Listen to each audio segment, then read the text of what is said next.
এই আবু সাঈদ মৃত্যুর আগে ফেসবুকে একটা পোস্ট করে গেছেন, মা আমি সার্টিফিকেট নিয়ে এসেছি, আমি সার্টিফিকেট পেয়ে গেছি মৃত্যুর কোঠায়, আমার চাকরি হয়ে গেছে, তোমাকে আমাকে নিয়ে আর কোনোদিন চিন্তা করা লাগবে না। তারা কতটা কষ্ট নিয়ে কথাগুলো বলতেছেন। আল্লাহ এদেশের সকল মানুষদের সঠিক বুঝ দান করুন, জোরে বলুন আমিন। এই আবু সাঈদ মৃত্যুর আগে ফেসবুকে একটা পোস্ট করে গেছেন, যদি আমি আন্দোলনে মারা যাই আমার লাশটা তোমরা রাজপথে রাখবা, যতক্ষণ পর্যন্ত বিজয় নিশ্চিত না হবে ততক্ষণ পর্যন্ত আমার দাফন করবা না, আমার লাশ রাস্তায় ফেলে রাখবা। যখন আমাদের এই আবু সাঈদ মৃত্যুর আগে ফেসবুকে একটা পোস্ট করে গেছেন, মা আমি সার্টিফিকেট নিয়ে এসেছি, আমি সার্টিফিকেট পেয়ে গেছি মৃত্যুর কোঠায়, আমার চাকরি হয়ে গেছে, তোমাকে আমাকে নিয়ে আর কোনোদিন চিন্তা করা লাগবে না। তারা কতটা কষ্ট নিয়ে কথাগুলো বলতেছেন। আল্লাহ এদেশের সকল মানুষদের সঠিক বুঝ দান করুন, জোরে বলুন আমিন। এই আবু সাঈদ মৃত্যুর আগে ফেসবুকে একটা পোস্ট করে গেছেন, যদি আমি আন্দোলনে মারা যাই আমার লাশটা তোমরা রাজপথে রাখবা, যতক্ষণ পর্যন্ত বিজয় নিশ্চিত না হবে ততক্ষণ পর্যন্ত আমার দাফন করবা না, আমার লাশ রাস্তায় ফেলে রাখবা। যখন আমাদের দাবি আমাদের বিজয় না হবে তখন বীর বেশে আমাকে তোমরা দাফন করবা। চিন্তা করেন, চিন্তা করেন আমাদের সমাজের ছেলেদের মেধা কত ভালো, কেন তারা চাকরি পাচ্ছে না, কেন তাদের কর্মস্থানে ব্যবস্থা করে দিতে পারতেছি না। রাষ্ট্রের দায়িত্ব বেকারত্ব দূর করা, রাষ্ট্রের দায়িত্ব প্রত্যেকটা নাগরিকের সুন্দরভাবে বেঁচে থাকার অধিকার প্রতিষ্ঠিত করা, রাষ্ট্রের দায়িত্ব। আজকে সমাজে অধিকার চাইতে গেলেই তাদেরকে নানান ভাবে ট্যাগ লাগানো হয়। হাজার হাজার মুক্তিযুদ্ধের সন্তানেরা আন্দোলন করতেছে, কথা বলেন না কেন, তাদেরকেও ট্যাগ লাগায় দিচ্ছে।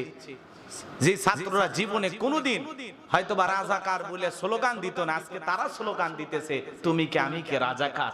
এটা একটা রাষ্ট্রের জন্য লজ্জার বিষয়, কথা বলেন ঠিক কিনা? এই জন্য বলবো আল্লাহর কৌশল বোঝা বড় দায়। ওমাকারু ওমাকার আল্লাহ আল্লাহু খায়রুল মাকিরিন। আল্লাহু আকবার বলেন। সম্মানিত হাজিরিন, মনের মধ্যে কষ্ট নেবেন না। যে কথা আমি আপনাদেরকে বোঝানোর উদ্দেশ্যে বলতে চাচ্ছিলাম গভীর মনোযোগ দিয়ে শুনেন। আল্লাহর পয়গম্বর মুসা আলাইহিস সালাম দুইটা মুজিজা দেখাইলেন।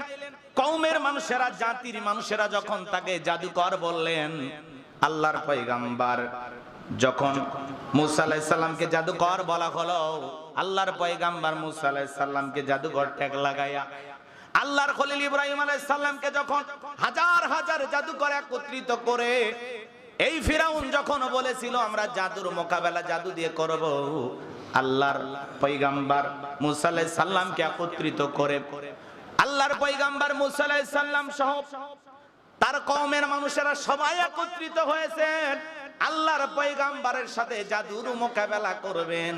এইবার সমস্ত জাদুকররা যখন জাদুর বাণ নিক্ষেপ করলো, আল্লাহর পয়গম্বর মুসা আলাইহিস সালাম কওমের মানুষদেরকে বললেন তোমরা জাদুর বাণ নিক্ষেপ করো। সমস্ত কওমের মানুষেরা যখন জাদুর বাণ নিক্ষেপ করতে থাকলো, আল্লাহর পয়গম্বর তাকায়া দেখেন তারা জাদুর বাণ নিক্ষেপ করলো, জাদুর তন্ত্র মন্ত্র নিক্ষেপ করলো, বাঘ বানাইলো, ভাল্লুক বানাইলো, রশি বানাইলো, আগুন বানাইলো, এমন কি মানুষের চোখে মুখে পর্যন্ত জাদুর বাণ তারা নিক্ষেপ করলো। এই অবস্থায় যখন চলতে থাকলো, এইবার যখন সমস্ত জাদুকররা জাদুর বাণ নিক্ষেপ করা শেষ হয়ে গেল, ডেকে বলে ও আল্লাহর পয়গম্বর মুসা, আমাদের যত জাদুর বাণ নিক্ষেপ করার কথা ছিল সমস্ত জাদুর বাণ নিক্ষেপ করা শেষ হয়ে গেছে, এইবার তুমি তোমার জায়গা থেকে জাদুর বাণ নিক্ষেপ করো। আল্লাহ রাব্বুল আলামিন তখন আল্লাহ